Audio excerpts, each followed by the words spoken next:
காவல்துறை எடுக்க வேண்டிய நடவடிக்கைகள் குறித்து பேசுறதோட சேர்த்து அரசியல் ரீதியாக காழ்ப்புணர்ச்சியோடு இந்த விவகாரம் அணுகப்படுவதாக திரு அப்படிதான் அணுகுவாங்க. இவங்க பெனிக்ஸ் ஜெயராஜ் கேஸ் எப்படி ரொம்ப பெருந்தன்மையா அணுகுனாங்களா? எல்லாரும் செய்யறதுதான். இப்ப நான் இப்படி சொல்றேன், இந்த லாக்அப் டெத்ல 3 பேரை அடிச்சு கொண்டாங்க நான் சொல்றேன். மணி ஆமாம்பாரா? அது பொய்ன்னு சொல்லுவார்ல. நான் என்ன சொல்றேன், நீங்க ஃபேக்கா ஒரு கார்டு போட்டீங்கன்னா அது பொய்ன்னு சொல்றேன், அவ்வளவுதான்.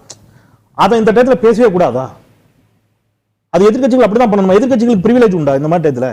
காவல்துறை சீர்திருத்தங்கள் ரிஃபார்ம்ஸ் பத்தி எல்லாம் பேசுவது என்பது அரசை தப்ப வைப்பதற்கான வழி. இந்த நேரத்தில் அது எப்ப வேணா நம்ம பேசலாம். எனக்கு புரியல. நான் பேசுறது திருப்பி ஒரு ரிப்பீட் போட்டு கேட்க சொல்லுங்க மணியை. நான் 2 விஷயமா பேசினேன். இனி நடக்காம இருக்கிறதுக்கு என்ன செய்யணுங்கிறதுல நான் ரிஃபார்ம்ஸை பத்தி பேசினேன். நடந்ததுக்கு அரசு பொறுப்பே இருக்கணும், அரசு நோக்கி எதிர்கட்சிகள் கேள்வி கேட்கணும், எல்லாத்தையும் சொன்னேன். ட்ரைனிங் இல்லை, நீங்க 1000 காரணம் சொன்னீங்கனாலும் இப்போ 5 ஆண்டுகள்ல 4.5 ஆண்டுகள்ல 25 காவல்துறை லாக்அப் டெத்ஸ்ன்னு சொல்றாங்க. ஆனால் ஆவரேஜ் ஒரு வருஷத்துக்கு 6 லாக்அப் டெத்னா இது பெருமை தரக்கூடிய விஷயம் கிடையாது அரசுக்கு. இது வந்து ரிப்போர்ட்டட் கேசஸ். நீங்க வந்து கடந்த அஇஅதிமுக 10 ஆண்டு கால ஆட்சியில் 88 கஸ்டோடியல் டெத்தும் இப்போ வந்து 11 கஸ்டோடியல் டெத்தும் நமக்கு வந்து ரெக்கார்டிக்கலா வந்து கிடைத்திருக்கக்கூடிய தரவுகள். இந்தியாவில் மிக அதிகமான கஸ்டோடியல் டெத் எங்க தெரியுமா? 4 ஆண்டுகள்ல மகாராஷ்டிரா, அதை விட அதிகம் குஜராத், 81 கஸ்டோடியல் டெத். இது நான் பார்லிமெண்ட்ல பெருமாவளவன் அவர்கள் எழுப்பிய கேள்விக்கு அமைச்சர் கொடுத்த பதில். NCRB report.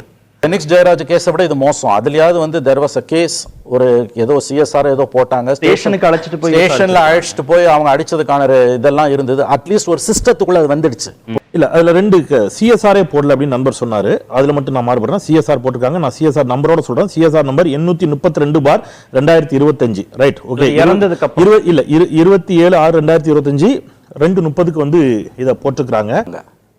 தெளிவா தெரியுது. நீங்க சொன்ன மாதிரி கம்ப்ளைண்ட் இல்ல. Where is the complaint? அப்ப இது என்ன கேஸ்? இது அப்ப என்ன நடக்குது டிபார்ட்மெண்ட்டுக்குள்ள? வந்து இன்னைக்கு வந்து அது பிஎன்எஸ் சட்டமாக மாற்றப்பட்டிருக்கிறது.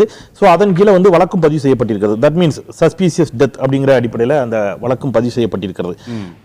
நான் எக்ஸாக்டா கூட உங்களுக்கு வந்து 196(2)A. ஸோ இதுதான் வந்து பிஎன்எஸ்ல வழக்கு பதிவு செய்யப்பட்டிருக்கு. இந்த விவகாரம் வெளியே வந்த பிறகும் 6 காவலர்கள் உடனடியாக பணி நீக்கம், இடைநீக்கம். அது எப்படி சார் பத்தம்? நீங்க என்ன செய்யணும்னு நினைக்கிறீங்க? நாளைக்கே நான் 6 பேரையும் தூக்கில போடணுமா, இல்ல போஸ்ட்மார்ட்டம் ரிப்போர்ட் வந்து விசாரித்து நீதிமன்றத்தின் மூலம் தண்டனை பெறணுமா? இது ப்ரூட்டல் மர்டர் அப்படிங்கிறதுல எனக்கு எந்த மாற்று கருத்தும் கிடையாது. அந்த ப்ரூட்டல் மர்டரை கண்டிக்க வேண்டியது அவசியம். ஆனால் அந்த கண்டனத்திற்குள் ஃபேக்கா சில நியூஸை ஆட் பண்ணி அரசுக்கு எதிராக கொண்டு போனீங்கன்னா அது இறந்தவருக்கும் செய்யற துரோகம் அப்படின்னு நான் நினைக்கிறேன். ஃபார் எக்ஸாம்பிள், இன்னைக்கு ஒரு ஃபேக் கார்டு வைரல் ஆச்சு. முதலமைச்சர் வந்து இவங்க மூச்சடைச்சு இறந்துட்டாங்கன்னு சொல்லி ஒரு கார்டை வைரல் பண்றாங்க. உனக்கு நீதி கேட்பதா அல்லது ஆட்சியின் மீது அவதூறை இறைப்பதா அப்படிங்கிறது. அப்போ இதை நம்பி கூட்டணி கட்சியை சேர்ந்த ஒருத்தரே பேசுறாரு. முதலமைச்சர் இப்படி சொன்னதை நான் ஏத்துக்க மாட்டோங்கிற அளவுக்கு இது மறுப்பு தெரிவிச்சிட்டார். அஃப்கோர்ஸ் நான் என்ன சொல்றேன்னா, ஒரு ஃபேக் நியூஸ் இந்த மாதிரியான ஒரு உணர்ச்சி மயமான தருணத்துல வரக்கூடிய ஒவ்வொன்றையுமே நம்ம வந்து என்ன செய்வோம், நம்ம ஒவ்வொருத்தருக்கும் கோபம் வரும். பாருங்க, என்னங்க முதலமைச்சர் இப்படி சொல்லிட்டாரா அப்படின்னு நமக்கே கோபம் வரும். சோ அந்த மாதிரியான தருணத்துல இதை பயன்படுத்துவது அப்படிங்கிறது ரொம்ப டேஞ்சரான ஒன்று. நோக்கி அவதூறு பரப்பும் விதமாக திமுக பண்ணீங்க சார். ரூலிங் பார்ட்டி யார் இருந்தாலும் அதை எதிர்கொண்டு தான் சார் ஆகணும்.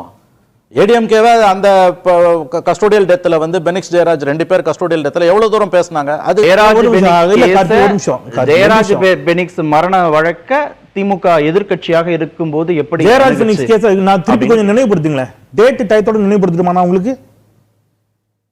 இது என்னைக்கு நடந்துச்சுன்னு யாராவது டேட்டோட சொல்லுங்க. டயத்தோட என்னைக்கு நடந்துச்சு? 27ஆம் தேதி. என்னைக்கு சஸ்பெண்ட் பண்ணப்பட்டாங்க? என்னைக்கு அவர் இறக்குறாரு? என்னைக்கு சஸ்பெண்ட் பண்ணப்பட்டாங்க? ஜெயராஜ் பெனிக்ஸ் வழக்குக்கு என்ன நடந்துச்சு? நான் திருப்பி ஒப்பீட்டுக்குள்ள போல, நீங்க பேசணும்னால சொல்றேன் சார். 4 நாளா சாத்தாங்குளத்துல பெரும் போராட்டம். வியாபாரிகள், நீதிமன்றம் தானாக முன்வந்து வழக்கு எடுத்துச்சு. ஒரு முதலமைச்சர் கொஞ்சமும் பொறுப்பின்றி மூச்சு திணறலில் இறந்தார்கள் நீதிமன்றம் கண்டிச்சது. அதுக்கப்புறம் நீதிமன்றம் ஒரு ஜுடிஷியல் மேஜிஸ்ட்ரேட் அனுப்புது.